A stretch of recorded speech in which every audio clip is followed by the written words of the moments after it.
JDU में जब अभी वो जेल से रिहा होंगे, अब जेडीयू की सदस्यता लेंगे तब ना सवाल पूछिएगा। छुड़वा तो रहे हैं आप ही लोग, तो सवाल खड़ा हो रहा है। मैंने हम ही लोग वकील थे, हम ही लोग जज अपॉइंट किए थे वहाँ। माननीय लालू प्रसाद जी पर जब आरोप तय हुआ, जब सजा याफ्ता हुए, तो आप अपने आप को भ्रष्टाचारी कह रहे हैं ना। अगर हम भी अपराध करेंगे तो नीतीश कुमार जी बचाने वाले नहीं है, पहचानने से इनकार कर देते हैं। मैंने इनसे विज्ञान लेने की जरूरत है। ये दस्तावेज हैं, ये मान्यवर सुधाकर सिंह जी हैं।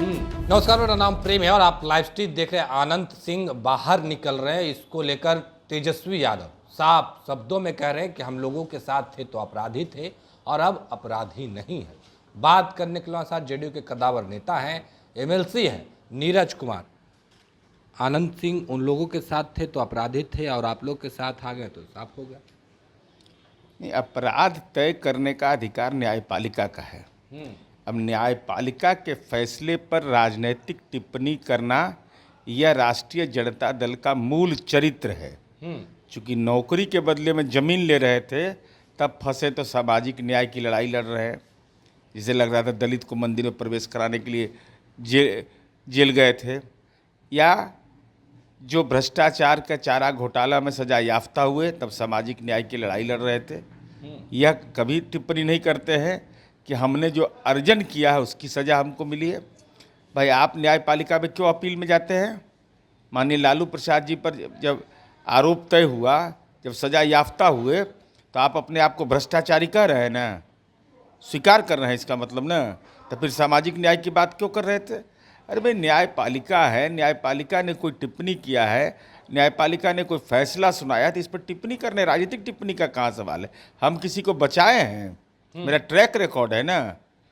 अगर हम भी अपराध करेंगे तो नीतीश कुमार जी बचाने वाले नहीं है, पहचानने से इनकार कर देते हैं। यह पूरा बिहार जानता है। नहीं, पूरा बिहार जानता। आनंद सिंह तो शुरू से कह रहे थे कि हम लोगों को फंसाया जा रहा है, हमको फंसाया जा रहा है। उस समय तो आप लोग नहीं सुन रहे थे। अब हो सकता है वही पर अपनी बात कोर्ट में रखे हो, हमको नहीं जानकारी है कि कोर्ट में कौन उनका वकील था। भाई, राजनीतिक सवाल पर आप टिप्पणी करते रहिए, लेकिन जब तक न्यायपालिका उस पर मुहर नहीं लगाएगा, तब तक उसका कोई अर्थ नहीं है। तो मतलब कि जो आरजेडी में हैं वो अपराधी हैं, जो एनडीए में आ गए? नहीं, ऐसा सवाल नहीं है। चाहे जेडीयू रहे, तेजस्वी यादव तो बोल रहे हैं अरे ना। तेजस्वी यादव क्या बोलेंगे? तेजस्वी यादव तो जिन लोगों पर दुष्कर्म का सजा याफ्ता का आरोप हुआ, तो उसको भी प्रमाण पत्र देने में इनको कोई दिक्कत नहीं होती है। इसलिए ये सवाल नहीं है। सवाल इस बात का है कि न्यायपालिका के काम में हस्तक्षेप सरकार को करने का कहीं अधिकार प्राप्त नहीं है।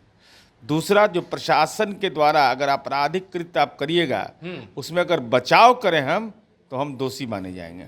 आप दोषी मानने की बात कर रहे हैं, पर सुधाकर सिंह कह रहे हैं कि जो लोकसभा चुनाव में मदद किए थे, कर्ज था, वो कर्ज उतार दिए आप लोग।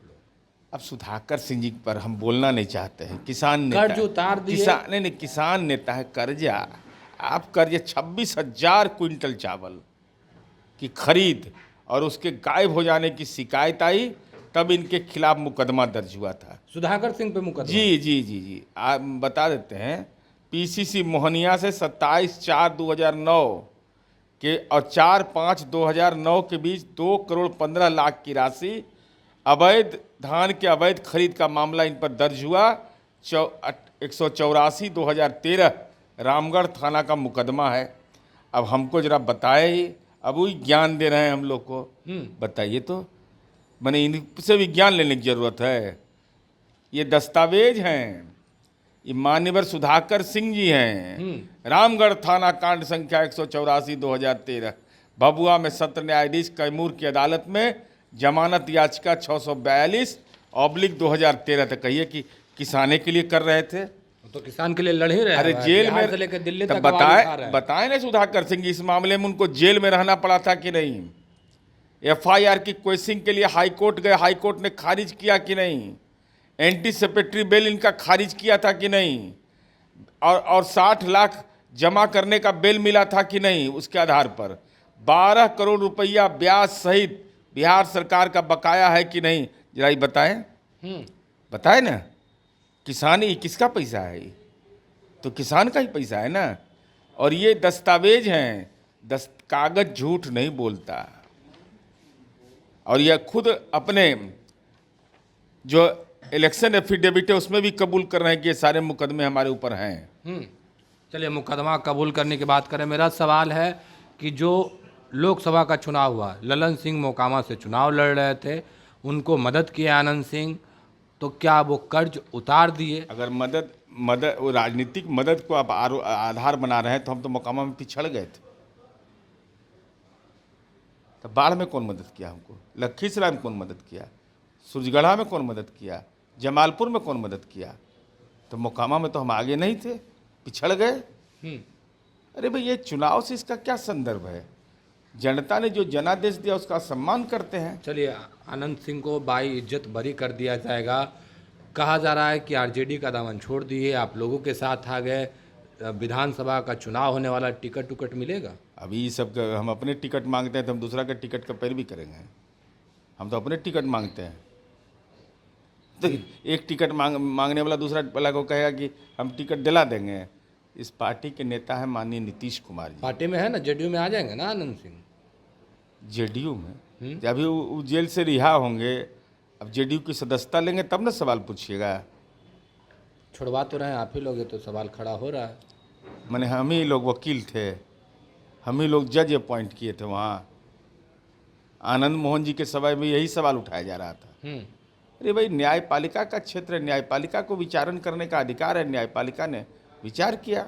चलिए, विचार किए। लालू यादव पिछले दिनों ट्वीट किए और बता रहे थे कि रेल मंत्री जब बने तो रेल चक्का का कारखाना बना, और कितना चक्का बिहार से बन करके बाहर जा रहा है। रेल के बोगी जहाँ बन रहा था उसमें ताला लगवा दिए। मैंने इधर उदय हुआ, इधर अस्त हो गया। मोकामा और मुजफ्फरपुर में भारत बैगन की कंपनी थी। मान्यवर लालू पर जब तक नीतीश कुमार जी भारत सरकार के रेल मंत्री रहे तब तक तो चलता रहा। और ज्यों ही इनका पदार्पण हुआ तो रेलवे में टेक ओवर कर लिए उसको, और टेक ओवर करने के बाद उस कंपनी को नस्ते नाबूद कर दिया। मुजफ्फरपुर का में भारत बैगन में, बेला में और मोकामा में, जब हम लोग जन्म लिए उससे पहले से फैक्ट्री चल रही थी। उसको लालू जी ने टेक ओवर किया कि रेलवे अब चलाएगा इसको, और सर्वनाश कर दिए उसका। सर्वनाश कर दिया। तेजस्वी यादव याद दिला रहे हैं कि वो दिन भूल गए जो प्रधानमंत्री आए थे और कह रहे थे कि चीनी मिल चालू करवाएंगे और इसी चीनी का चाय पिएंगे। अरे चीनी मिल तो चालू हुआ कि नहीं भाई? जो दौर चला है विनिवेश का दौर है। विनिवेश के दौर में जहाँ संभावना वहाँ चल रहा है। और बाकी जो बहुत सारे इसके निजी मिल हैं, निजी मिल पर सर्टिफिकेट केस बहुत तरह का होता है। तब सरकार ने विचार किया कि भाई, अगर जिसे बारसलीगंज का कभी सपना में कोई सोचता है, यही सुनील सिंह जी हैं ना, जो जिनकी सदस्यता गई, उन्होंने विधान परिषद में कहा था शाहनवाज हुसैन जी को कि अगर हमको याद है जहाँ तक कि 1000 करोड़ का निवेश आ जाएगा तो आपके यहाँ बर्तन मांजेंगे। और आज 1600 करोड़ अंबुजा सीमेंट का फैक्ट्री वहाँ लगा है, 1600 करोड़ का। तब बर्तनवा मांजने के लिए कहाँ जाएंगे? शाहनवाज जी के यहाँ की लालू जी वाला बेहतर है। चलिए, हमारे साथ जेडीयू एमएलसी नीरज कुमार थे, क्या कुछ जानकारी दे रहे थे। हमने आपको तमाम बातों को सुनवाया। फिलहाल के इतना ही। बने रहे लाइव के साथ। धन्यवाद।